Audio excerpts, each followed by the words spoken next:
Right sir. ఇక ఈరోజు చరిత్రలో ఇవాల్టి చరిత్ర విషయం గురించి మాకేం తెలియజేయబోతున్నారో ఒకసారి చూద్దాం.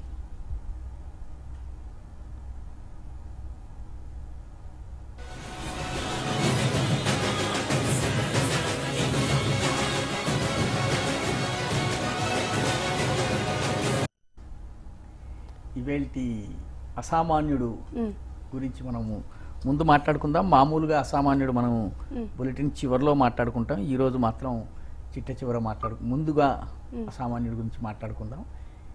మనందరికీ దశరథ మాజీ కథ తెలుసును. అతను తన భార్య కోసం ఒక కొండ మొత్తాన్ని తవ్వి ఒక దారి చేశాడు. అంటే ఈయన పొలము కొండకు అటువైపు ఉండేది. 24-25 కిలోమీటర్ల దూరం ప్రయాణం చేయాల్సి వచ్చేది. అతను ఏం చేశాడంటే భార్యకు రావడం కష్టమవుతుందని చెప్పి మొత్తం కొండని ఒంటి చేత్తో ఒక 24 సంవత్సరాలు శ్రమించి ఒక రోడ్డు తయారు చేశాడు. దశరథ మాజీ అతని పేరు. చనిపోయాడు ఇప్పుడు అతను. అలాంటి ఇంకొక వ్యక్తిని పరిచయం చేస్తున్నాను. ఆ వ్యక్తి పేరు మెమే చుంజోర్. ఈయన మన భారతదేశంలోని లడాఖ్ ప్రాంతానికి చెందినటువంటి వ్యక్తి. లడాఖ్ ప్రాంతంలో ఈయన ఉండేవారు, ప్రభుత్వ విభాగాల్లో పనిచేసేవారు. ఈయన తన గ్రామము డార్చా అనే గ్రామం ఉంటుంది. ఆ గ్రామానికి దాదాపు 38 కిలోమీటర్ల పొడవైనటువంటి రోడ్డును ఒంటి చేత్తో నిర్మించారు. తన సొంత జేబు నుంచి దాదాపు 57 లక్షల రూపాయలు ఖర్చు చేసి ఈయన రోడ్డు నిర్మాణం చేయించారు. నిజానికి అక్కడ రోడ్డు నిర్మాణం చేయడానికి అసలు చాలా అసాధ్యం. ఎందుకంటే వాళ్ళ ఊరు నుంచి మెయిన్ ఊరికి దాదాపు 38 కిలోమీటర్ల దూరం ఉంటుంది. అక్కడ ఊర్లో ఉండేవాళ్ళు 40-50 మంది కన్నా ఎక్కువ మంది ఉంటారు. కానీ ఇతను ప్రభుత్వం అక్కడ రోడ్డు నిర్మాణం చేయాలంటే, బార్డర్ రోడ్స్ ఆర్గనైజేషన్ రోడ్డు నిర్మాణం చేయాలంటే కొన్ని ఏళ్లు పడుతుంది. 13,000 అడుగుల ఎత్తు మీద ఉన్నటువంటి ప్రదేశం అది. అక్కడ ఈయన రోడ్డు నిర్మాణం చేసి మొత్తము తన జేబులోంచి 57 లక్షల రూపాయలు ఖర్చు చేశాడు. మనం గతంలో ఆమ్స్ట్రాంగ్ పామే గురించి ఆయన ప్రజల నుంచి క్రౌడ్ సోర్సింగ్ చేశారు. ఫేస్బుక్ ద్వారా ప్రజలను అడిగి డబ్బు సేకరించి ఆయన మార్గాన్ని నిర్మించారు. 100 కిలోమీటర్ల రోడ్డు అని మనం చెప్పుకున్నాం.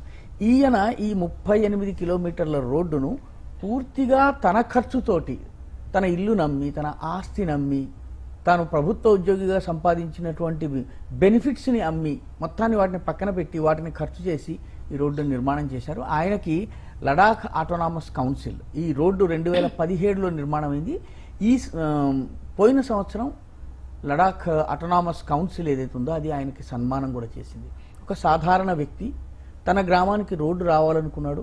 ప్రభుత్వం రోడ్డు నిర్మిస్తే తరాలు గడిచిపోతాయన్నటువంటి అపనమ్మకం ఆయనకు కలిగింది. తన జేబులో ఉన్నటువంటి డబ్బులు ఖర్చు చేసి ఆయన ఈ రోడ్డు నిర్మింపజేశారు. 13,000 అడుగుల ఎత్తు మీదకి ఈ డ్రెడ్జర్స్ని, తర్వాత రోడ్డు వేసేటువంటి పరికరాలను తీసుకువెళ్ళాడు. ఆయన తీసుకువెళ్ళి రోడ్డు నిర్మాణం చేశాడు. ఈ రోడ్డు నిర్మాణం చేసే ప్రక్రియలో లడాఖ్లో ఎలా ఉంటుందంటే కేవలము మీరు సంవత్సరంలో 4 నెలలు మాత్రమే రోడ్డు నిర్మాణం చేయగలరు, మిగతా అంతా కూడా మంచు ఉంటుంది. అటువంటి ప్రదేశంలో ఈ 4 నెలలు ఆయన దుమ్ములో ధూళిలో పనిచేయటం వల్ల ఆయన ఆరోగ్యం కూడా చెడిపోయింది. ఆయనకు లంగ్స్ వ్యాధి వచ్చింది, ఊపిరితిత్తుల వ్యాధి వచ్చింది. అయినప్పటికీ ఆయన రోడ్డు నిర్మాణం చేస్తూ